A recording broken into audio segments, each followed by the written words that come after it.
കഴിക്ക്, ഇതെങ്കിലും നടക്കട്ടെ. നാണമില്ലല്ലോ എനക്ക്. വല്ല ജോലിക്ക് ഇറങ്ങി പോടാ, ഞങ്ങളെ ബുദ്ധിമുട്ടിക്കാതെ. മോശം മോനാ ഇവിടെ ഇരിപ്പുണ്ട്. ഇവനെയൊക്കെ മോനെന്ന് വിളിക്കാൻ തന്നെ ഇപ്പൊ എനിക്ക് നാണക്കേടാ. കുടുംബം നശിപ്പിക്കാനായി ഉണ്ടായത്. അമ്മേ, എനിക്കൊരു 50 രൂപ എണ്ണ അടിക്കാൻ. ഇവിടെ കൊണ്ട് അടിച്ചു വെച്ചിരിക്കല്ലേ, നടന്നു പോടാ.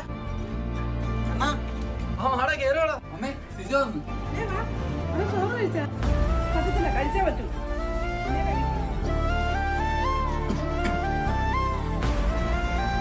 അളിയാ, ഞാൻ പോട്ടെ. അമ്മേ, എന്റെ വണ്ടി എന്ത് പെട്രോൾ അടിക്കാൻ പൈസ ഇല്ലാത്തോണ്ട് വണ്ടി എടുത്തില്ലെന്ന്. എന്താ മോനെ വെച്ചു? നീ എന്റെ മോനല്ലേടാ, വേഗം പോയിട്ട് അവനിവിടെ ശല്യം ഒഴിഞ്ഞു കൊടുത്തതാ. പെട്രോൾ അടിക്കാനൊന്നും കൊടുത്തതല്ല. എനിക്കത് ഇഷ്ടമല്ല. അവൻ ഒറ്റ അടുത്താണ് നിന്നെ കൊണ്ട് നശിപ്പിക്കുന്നത്. നാണല്ലേ അവനോട് തന്നെ തിന്നാൻ.